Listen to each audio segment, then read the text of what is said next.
Atos 10, eu farei a leitura do versículo de número 5. Agora, envia mensageiros a Jope e manda chamar Simão, que tem por sobrenome Pedro. Vamos repetir esse versículo? Vamos todos juntos? Agora, envia mensageiros a Jope e manda chamar Simão, que tem por sobrenome Pedro. Senhor Deus, fale profundamente aos nossos corações. Usa a minha vida, Senhor, um vaso de barro em tuas mãos, para que o Senhor venha alimentar o teu povo com a tua doce palavra, Senhor. Que saiamos daqui realmente fortalecidos no Senhor, entendendo o chamado do Senhor para as nossas vidas, em nome de Jesus. Amém.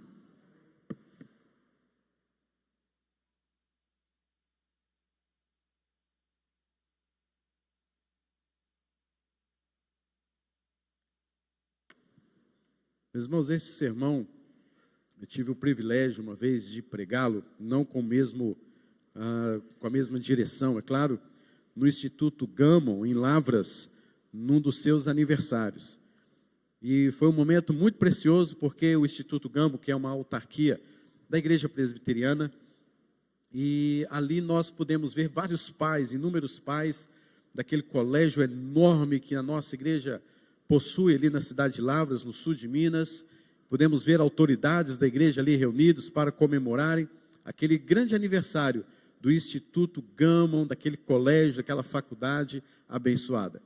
E antes de eu estar ali a pregar, eu estava vendo aquela multidão, aquele monte de gente, e eu vi, meu Deus do céu, como a obra do Senhor é grande. Se nós reunirmos todo esse povo, em todos os lugares, em todos os momentos, como esse povo é grande, como esse povo tem crescido cada vez mais. Talvez hoje a gente não consiga enxergar, talvez hoje você pense assim, olha, a nossa igreja não está crescendo, mas meus irmãos, quando nós juntamos este povo, nós vamos ver como que Deus é fiel em sua obra, e como que Deus chamou um homem chamado Samuel Gammon, para iniciar ali aquele colégio, aquela faculdade. Ele que saiu de Bristol, nos Estados Unidos, foi para Campinas, e devido a um momento pandêmico também que ali passara, resolveu ir para Lavras, e ali começaram um trabalho, um projeto, e ali também a pandemia chegou, e com muitas dificuldades das mais intensas, fez do seu carro um ambulatório, fez da sua casa um hospital, fez daquele local onde começaria a uma escola, salas de atendimentos, e parecia que todo o propósito daquele homem havia sido por água abaixo. Um homem que saiu de longe, que deixou sua família, que veio para o Brasil, pegou uma pandemia brava, naquela época, naquela ocasião, no início do século, um homem que realmente dedicou a sua vida nos trabalhos do Senhor. E naquele dia eu pude ver como que Deus chamou um homem em toda esta situação, em todo este contexto, e pôde agora reunir todas as pessoas que foram atendidas, que foram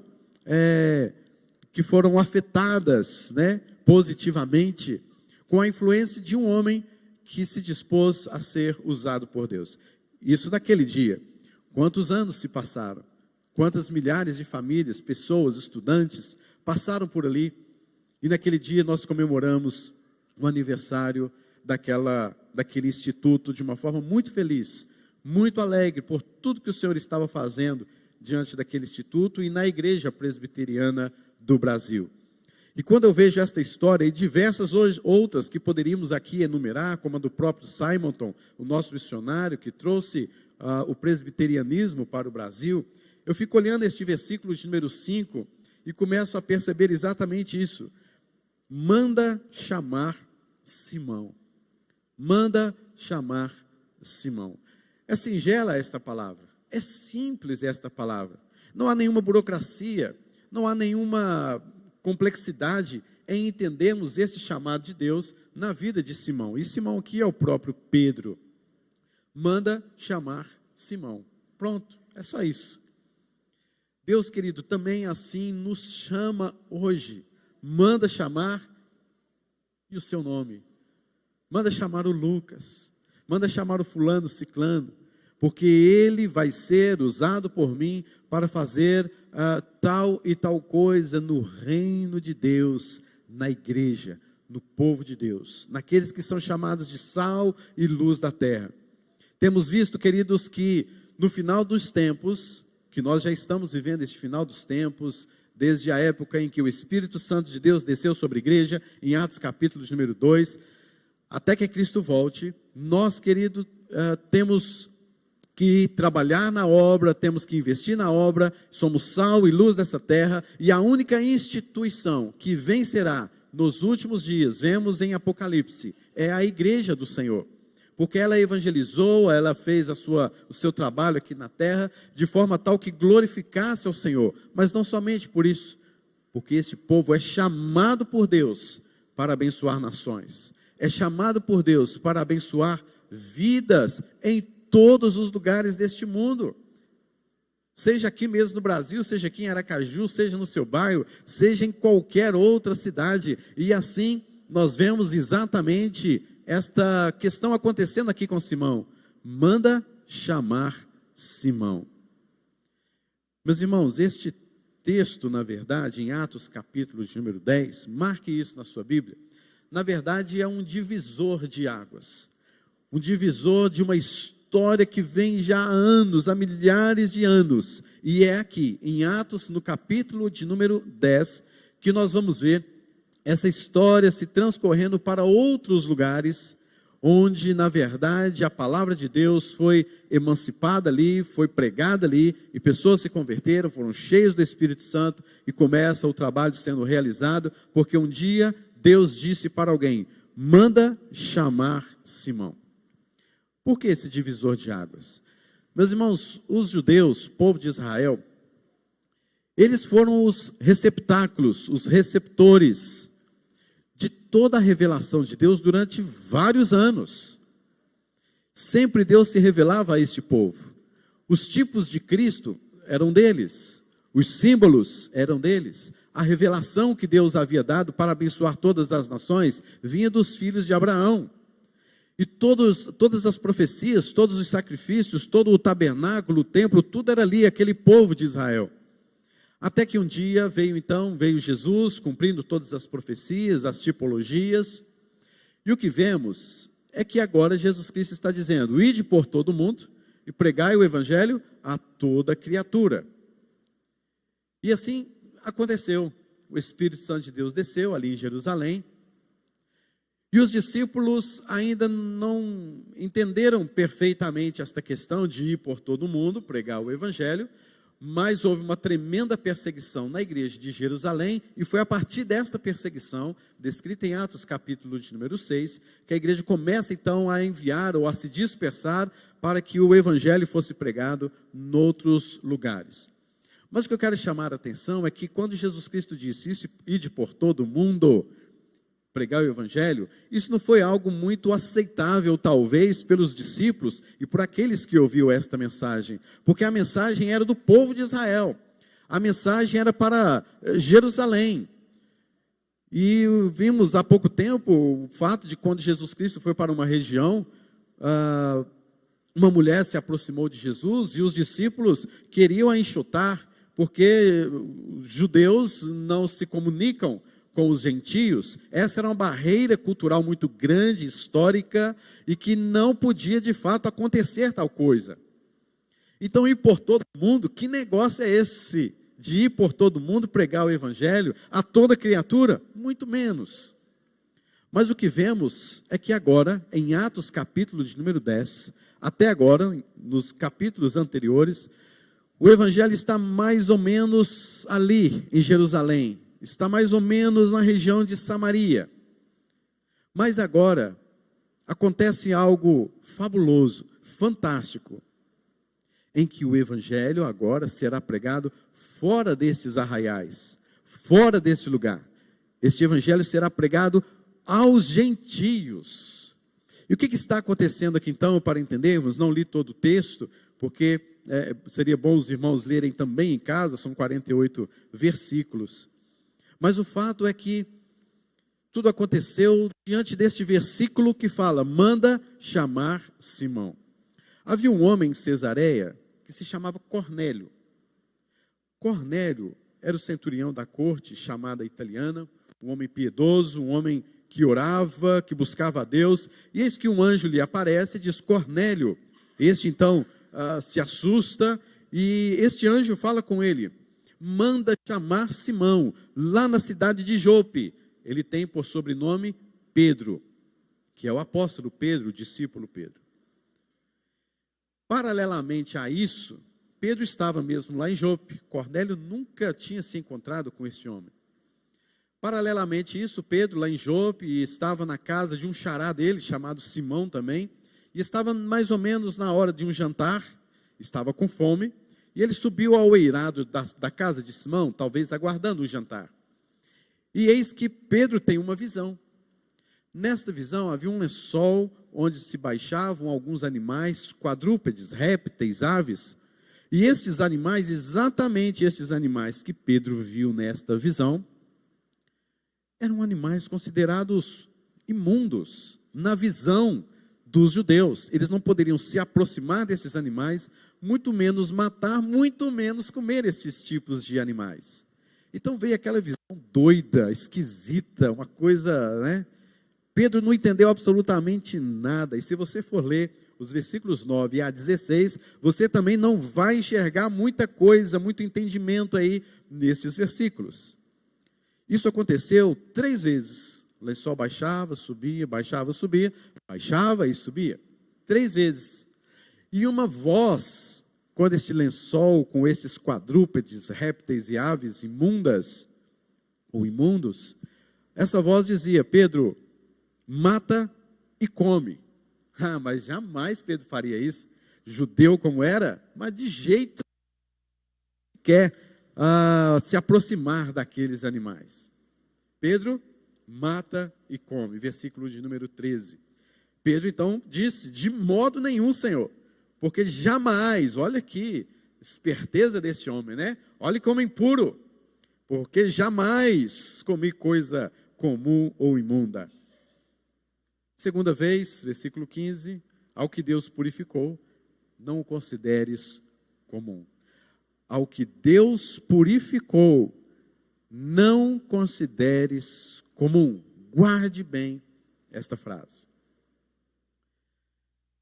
Então Cornélio, lá na sua casa, chamou alguns dos seus mensageiros e disse: vão lá para Jope, vocês encontrarão com um homem chamado Pedro, e vocês vão buscá-lo para mim. Estes homens foram. E quando Pedro terminou, então, nessa viagem que eles tiveram de aproximadamente 2 dias, quando Pedro terminou de ter essa visão, esses homens já estavam chegando lá na casa de Simão, o curtidor, onde Pedro estava. E o Espírito Santo falou para Pedro assim: Pedro, desce com esses homens, você vai acompanhar esses homens por aí afora. E Pedro logo foi, porque entendeu ser palavra do Espírito Santo de Deus. Versículo de número 20 fala: levanta-te, pois, desce, vai com eles, em nada duvidando, porque fui eu quem os enviei. Vai em nada duvidando, porque fui eu quem os enviei. E Pedro foi com eles. Pedro então começou a caminhar, a viajar pelo menos 2 dias com eles, e chegou diante de Cornélio. Meus irmãos, eu sei que não dá para a gente imaginar tanto, porque nós não fazemos parte daquela cultura, nem estávamos lá nessa história. Mas é um tremendo de um choque cultural o que está aqui acontecendo. Porque Pedro era um judeu, Cornélio era um gentio. E Cornélio fez o seguinte: ele convidou para estar em sua casa os seus familiares, os seus amigos, os seus vizinhos, porque Pedro estava chegando. E quando Pedro chega ali, ele encontra aquele povo, os gentios, a quem Pedro detestava, a quem Pedro jamais se aproximaria, a quem Pedro jamais poderia fazer qualquer coisa de relacionamento. E agora, queridos, o que nós vemos aqui? Este choque cultural tremendo acontecendo entre Pedro, Cornélio e os seus amigos. O que fazia agora? Pedro enxotava esses homens, estas mulheres, porque eram gentios. Pedro não se aproximava desses homens. Aí você pensa assim, pastor, então era para Pedro matar esses gentios e comer a carne deles? Não tinha nada a ver com isso. Pedro também não estava entendendo nada do que estava acontecendo. Mas o encontro acontece. E quando Cornélio chega próximo a Pedro, ele se prostra diante de Pedro. Pedro levanta e diz, não, calma lá, que eu também sou homem, igualzinho a você. Opa, já tem alguma coisa mudando aí no coração de Pedro. Pedro, aquele homem grosso, né? Para falar uma coisa dessa, já tem alguma coisa acontecendo aí. Aí Pedro, então, nos fala no versículo número 28, descrito pelo evangelista Lucas, Atos 10, 28. Vós bem sabeis que é proibido a um judeu ajuntar-se, ou mesmo aproximar-se a alguém de outra raça. Mas Deus me demonstrou que a nenhum homem considerasse comum ou imundo.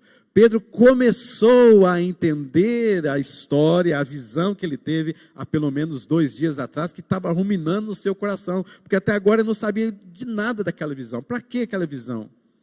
Aí Pedro começou a enxergar que agora ele poderia se aproximar, mesmo sendo proibido, se aproximar daqueles homens, daqueles gentios.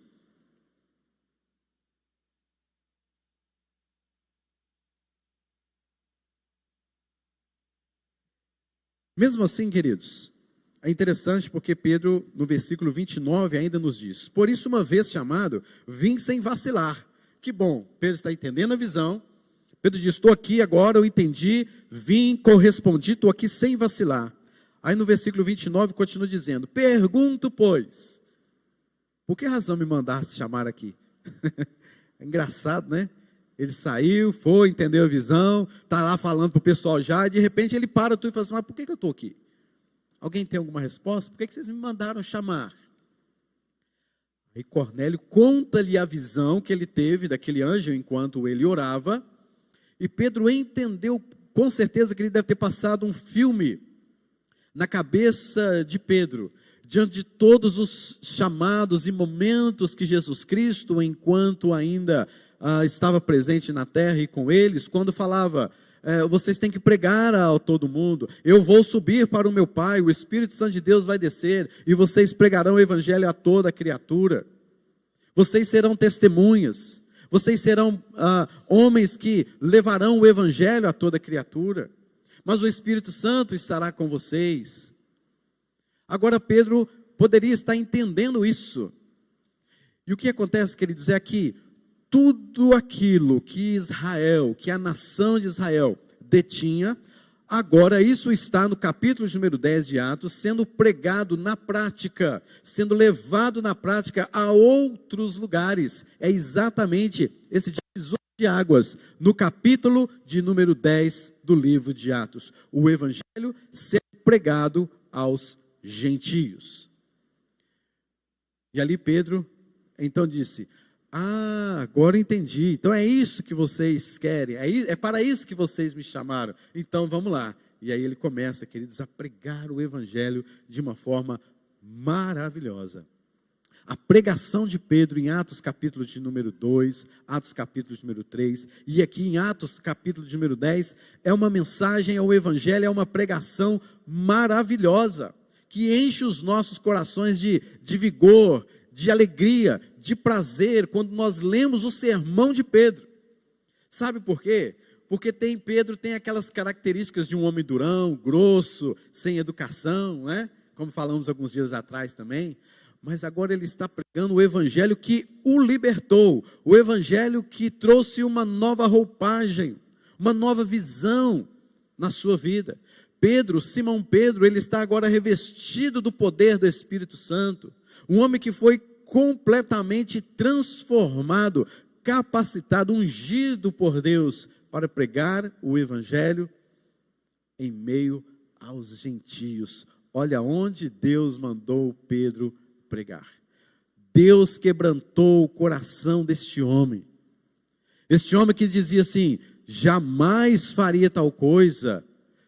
Nunca comi coisa alguma comum ou imundo. E Deus quebra o coração desse homem no decorrer da sua história.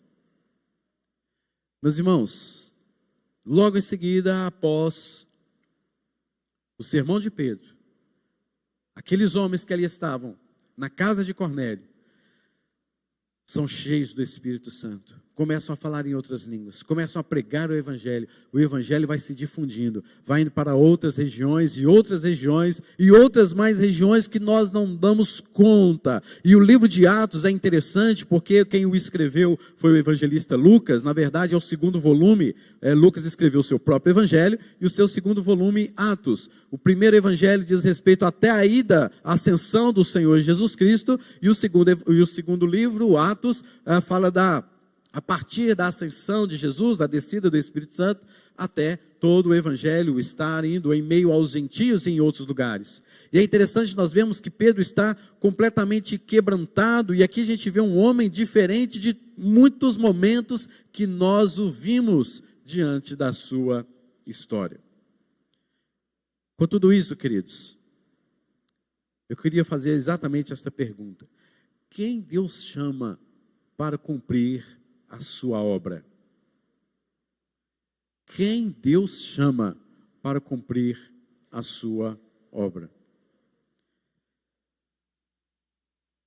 Jesus convocou Pedro. Pedro certa vez pediu a Jesus que se retirasse de perto, pois era um pecador. Pedro não sabia o que dizia naquele momento da transfiguração. Pedro certa vez disse que estava pronto para ir tanto para a prisão como para a morte, disse para Jesus. E durante a prisão de Jesus, Pedro segue e o nega o Senhor Jesus Cristo. Um homem inconstante, Pedro nega Jesus. Veja bem, queridos, quando nós falamos acerca da vida de Pedro, o que vem em sua mente? Pedro negou Jesus. Sempre é isso, sempre vai ser isso. Gerações virão, gerações passarão, e essa história de Pedro sempre será contada. Pedro negou Jesus. É um ponto negativo.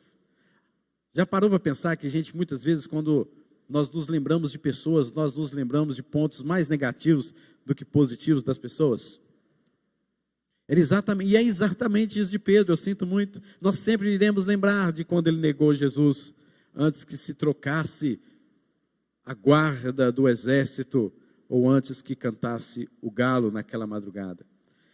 Mas Jesus teve algumas atitudes para com Pedro. Ele chamou Pedro para ser um pescador de homem. Jesus chamou Pedro para assistir a milagres de ressurreição. Jesus tomou Pedro para subir ao monte para orar. Jesus o designou para preparar um grande momento, que era o momento da Páscoa. Jesus faz essa designação para Pedro: você vai preparar a Páscoa. E Pedro faz parte daqueles que iriam preparar a Páscoa. Jesus Cristo foi tão misericordioso que ainda chegou para Pedro e o orientou e disse que ele o iria negar. E Pedro negou Jesus. Mas Jesus volta-se para Pedro, e apesar de tudo, de todas as falhas deste homem chamado Pedro, Jesus Cristo ainda já havia ressuscitado, e indo quase já em ascensão ao céu, chega para esse homem e diz assim: Pedro, tu me amas? Pedro, tu me amas? Pedro, tu me amas? E Pedro respondendo: Senhor, tu sabes de todas as coisas, tu sabes que eu te amo demais. E Jesus Cristo disse: então apacenta as minhas ovelhas, apacenta os meus cordeiros. E assim fez. E este homem agora está apacentando os gentios. Talvez poderia Pedro ter pensado que seria uma coisa fácil. Ah, tudo bem, Senhor, aqui é fácil, aqui no nosso meio, aqui, a nossa turma, o nosso povo. E Jesus Cristo diz: então apacenta as minhas ovelhas. Aí agora a gente vê em Atos 10, Deus enviando Pedro a pregar em outros lugares, onde era proibido a um judeu a juntar-se ou aproximar-se a alguém de outra raça. E foi para lá que Pedro foi apacentar os cordeirinhos, as ovelhinhas do Senhor Jesus Cristo. Meus irmãos, quem Deus chama para cumprir a sua obra? Em primeiro lugar, queridos, Deus chama aqueles que estão sendo preparados para receber e entender e obedecer a visão do alto. Aqueles que estão sendo preparados para receber, entender e obedecer a visão do alto. Queridos, recebemos a visão do alto, em primeiro lugar, quando fomos tocados pelo Espírito Santo na regeneração. Quando é que nós recebemos a visão? Quando é que nós recebemos esta visão? Quem Deus chama para cumprir a sua obra? Aqueles que estão sendo preparados para receber a sua visão. E nós recebemos esta visão quando fomos tocados pelo Espírito Santo na obra de regeneração. Meus irmãos, lembremos-nos que nós éramos pecadores, omissos, rebeldes, inimigos de Deus, mais amigos dos prazeres do que das coisas de Deus. Éramos inimigos do bem, éramos pessoas, queridos, que falhavam, pecadores, condenados ao inferno, servos de Satanás. Mas Deus, antes de fundar este mundão todo, Deus, Ele nos predestinou para a vida eterna. Ele já havia nos chamado na eternidade. E foi necessário Ele criar, Ele fez tudo, todas as coisas sendo criadas. E no momento certo, na hora certa, Ele nos chamou. Não por causa de algo visto em mim, não por nenhum mérito em mim, mas Ele, pelo fato de ter me amado, pelo fato de Ele ter me predestinado, Ele me chama, Ele me convoca, Ele me salva. E Ele me endireita os caminhos, me coloca os pés sobre a rocha, e me dá uma visão do reino dele, e de acordo com o que nós vamos nos amadurecendo, nesta caminhada com Jesus, em intimidade com ele, os nossos olhos devem ser abertos, e entender a visão que ele nos deu, e a visão que ele nos deu, é de fazer a sua obra. Manda chamar Simão. Quem Deus tem chamado para esta obra? É você, querido. Deus não tem segundo plano.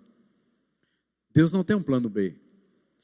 Ou a igreja prega o evangelho, cumpre os propósitos de Deus e obedece, ou tudo falhará, humanamente falando. Por isso é necessário entendermos que Deus nos chamou. E nós começamos a entender, ou receber esta visão, nós recebemos esta visão quando fomos batizados pelo Espírito Santo de Deus. Esta questão do batizado pelo Espírito Santo de Deus parece muitas vezes ser contraditória a muitas posições, porque parece-nos que você tem que demonstrar alguma coisa, como falar em línguas, de que você foi batizado pelo Espírito Santo. Parece que há outras coisas que devem ser evidenciadas para alguém realmente aprovar e dizer que você de fato foi batizado pelo Espírito Santo, mas não é assim a palavra de Deus. O próprio fato da palavra de Deus nos dizer que somos batizados pelo Espírito Santo diz respeito ao fato de que agora os seus olhos foram abertos. Você que era inimigo de Deus, agora passa a ser amigo de Deus. Nós que éramos amantes dos prazeres, agora nós amamos caminhar com Deus. Nós que éramos, queridos, aqueles condenados, pecadores, agora somos justificados, porque o Espírito Santo de Deus abriu a nossa visão e recebemos a visão do alto. Foi isso que aconteceu com o apóstolo Pedro. Ele também era um homem carnal. Jesus Cristo certa vez disse para Pedro: arreda-te, Satanás.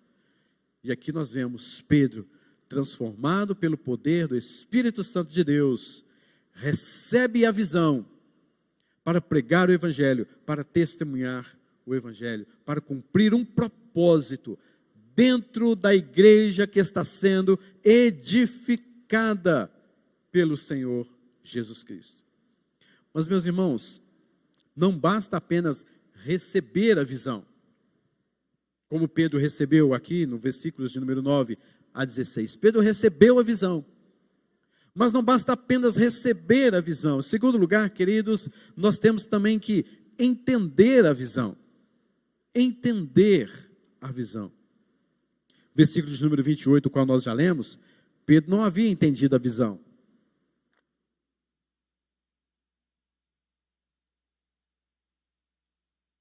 No versículo também de número 29. Pergunto, pois, por que razão me mandaste chamar? Ele estava ainda compreendendo as coisas, aquilo estava sendo assimilado por ele. E Pedro não havia ainda entendido a visão. Queridos, Deus tem dado a visão ao seu povo, no decorrer dos tempos, dos séculos, mas muitos não têm entendido a visão do seu chamado. Muitos, não são poucos, muitos não têm entendido o chamado de Deus para a sua vida, não têm entendido a visão do reino de Deus em sua vida. Por isso, queridos, como por exemplo, quando temos um momento especial na nossa igreja, onde escolheremos os nossos líderes como presbíteros e diáconos, por exemplo, talvez muitos não entendem esta visão. Talvez muitos passam a visão para o outro, dizendo isso é com o outro, isso não é para mim, isso não faz parte do meu jeito, isso sempre é para o outro, e sempre estamos dizendo que é para o outro, é para aquele outro. Deus mandou chamar Simão, Deus mandou chamar você. E Pedro, querido, era um homem completamente difícil, mas Deus o transformou, e ungiu e o escolheu. E Pedro passa a entender a visão no decorrer do tempo. Eu sei que você pode não entender a visão imediatamente do seu chamado, seja presbítero ou diácono, seja um professor, seja um líder, seja um conselheiro, seja alguém que está à frente de um trabalho dentro da igreja do Senhor, um trabalho aparente, visível, de vitrine, como a gente fala às vezes, ou seja aquele trabalho que talvez ninguém perceba, ninguém sabe. Mas, queridos, nós precisamos urgentemente não apenas receber a visão de Deus, nós precisamos entendê-la, entender a visão de Deus. Nós muitas vezes não entendemos a visão de Deus por falta de compromisso com a palavra. Muitas vezes não entendemos o chamado de Deus por insensibilidade à ordem e à voz do Espírito Santo de Deus que habita em nosso coração. O problema não é conhecimento, nós temos conhecimento. Nós temos ordens da palavra do Senhor.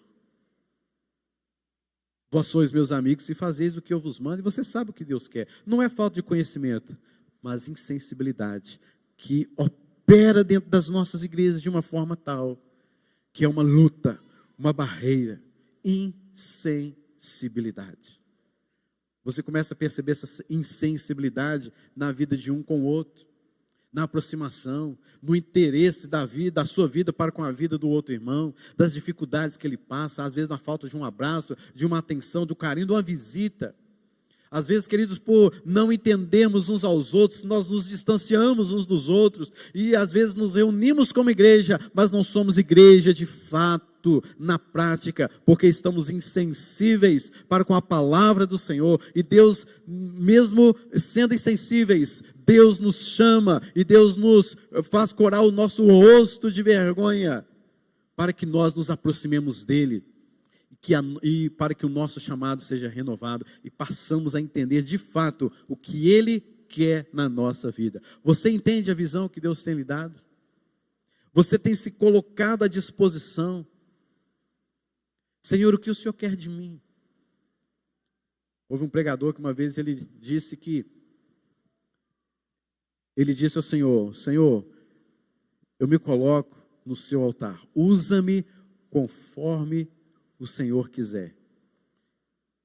E Deus fez coisas tão grandiosas para ele, ou através dele, que ele falou assim, meu Deus, eu não pedi isso tudo não, era só para o Senhor me usar, porque ele estava na consciência de que ele seria usado ali, aqui, colar, que bênção.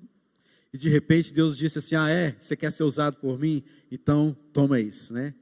E ele foi impactado com aquilo que Deus fez através da vida dele, porque ele se colocou na presença de Deus e disse, usa-me. Meus irmãos, quando você se coloca na presença de Deus, recebe a visão de Deus e começa a entender esta visão, e você diz a Deus, Senhor, usa-me, pode se preparar para grandes coisas na sua vida.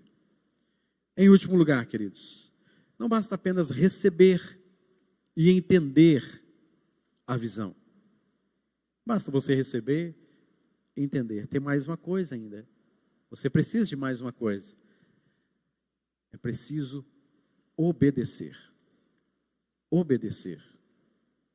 Você vai perceber que Pedro recebe uma palavra do Espírito Santo no versículo 20.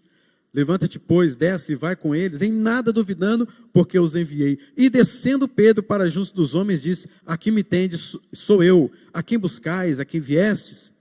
Então disseram: o centurião Cornélio, homem reto, explicou toda a coisa para ele. E no versículo de número 23, Pedro os hospedou. E no dia seguinte, levantou-se, versículo 23, levantou-se e partiu com eles. Mesmo que ele ainda não tinha entendido a visão, mas recebeu. Mas ele vai. E ele sabe que ele vai entender melhor esta visão no decorrer do tempo. E quando ele se coloca à frente de Cornélio, Cornélio se prostra aos seus pés e Pedro disse: ergue-te, que eu também sou homem. Que maravilha isso, saindo da boca de Pedro no versículo de número 26, eu também sou homem. Pedro não se colocou agora como alguém acima, uma cultura acima, uma barreira, mas ele disse: eu também sou homem como você. E eles então entraram, viram muitos reunidos ali, e Pedro agora então começa a obedecer ao seu chamado. Cornélio conta toda a história. E no versículo número 33, portanto, sem demora, mandei chamar-te, e fizeste bem em vir. Fizeste bem em vir. Agora, pois, estamos todos aqui, na presença de Deus, prontos para ouvir tudo o que te foi ordenado da parte do Senhor. Versículo 33. Olha que coisa maravilhosa, que momento que Deus proporcionou a um homem que se colocou na brecha, a um homem que recebeu uma visão, a um homem que mesmo sem entender muito da visão, mas ele já está entendendo um pouco mais, mas obedeceu. Versículo 34, então falou Pedro dizendo: reconheço por verdade que Deus não faz acepção de pessoas. Graças a Deus por isso. Deus não faz acepção de pessoas. O problema é que você faz acepção de pessoas. E a pessoa que você rejeita é você mesmo. Porque você se coloca como incapaz, despreparado, você se coloca como alguém que, quem sou eu? Eu fazer isso de jeito nenhum. Eu não posso. Porque isso? A gente coloca milhares de barreiras à frente do nosso chamado, à frente da nossa visão. Deus lhe deu uma visão do reino, você entende esta visão, mas você começa a chover barreiras em cima desta visão.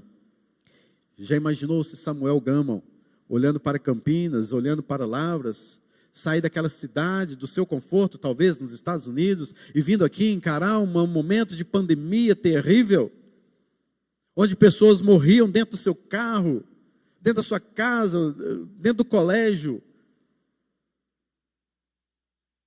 Talvez ele poderia ter ficado um pouco confuso diante da visão que Deus lhe deu. Porque, poxa Deus, né?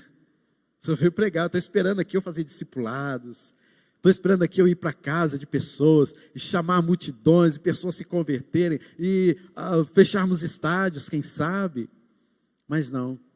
Veio para tratar de doentes e morreu exatamente por causa da pandemia que teve naquela ocasião. Talvez a gente nem entenda, né? Mas ele obedeceu. Mas foi um homem que recebeu a visão, um homem que entendeu a visão do reino, morreu, mas obedecendo ao Senhor. Não sei se você conhece o Instituto Presbiteriano Gammon. Se você quiser, consulte lá na internet para você ver que bênção que é, que maravilha que é, de bênçãos decorrentes de um homem que um dia ouviu: chama Samuel Gama, manda chamar Simão Pedro. E hoje, queridos, nós temos no decorrer da nossa história consequências desse chamado de Pedro. E Pedro começa a pregar o evangelho. Eu quero ler aqui rapidamente. Diz assim, a partir do versículo de número 36, Pedro começa a sua introdução, as suas divisões e a sua conclusão. É lindo esse sermão. Esta é a palavra que Deus enviou aos filhos de Israel, anunciando-lhes o evangelho da paz por meio de Jesus Cristo. Este é o Senhor de todos. Vós conheceis a palavra que se divulgou por toda a Judéia, tendo começado desde a Galiléia, depois do batismo que João pregou, como Deus ungiu a Jesus de Nazaré, com o Espírito Santo e com poder, o qual andou por toda parte, fazendo o bem e curando a todos os oprimidos do diabo, porque Deus era com ele. Melhor assim, né? E nós somos testemunhas de tudo o que ele fez na terra dos judeus e em Jerusalém, a qual também tiraram vida, penduraram no madeiro. A este ressuscitou Deus no terceiro dia, concedeu que fosse manifesto, não a todo o povo, mas às testemunhas que foram anteriormente escolhidas por Deus, isto é, a nós que comemos e bebemos com ele, depois que ressurgiu dentre os mortos, e nos mandou pregar ao povo e testificar que ele é quem foi constituído por Deus, juiz de vivos e de mortos. Dele todos os profetas dão testemunho de que por meio de seu nome, todo aquele que nele crê recebe remissão de pecados. Que sermão maravilhoso! Que coisa, que profundidade! Meus irmãos, já viu aquele ditado assim, quem te viu, quem te vê?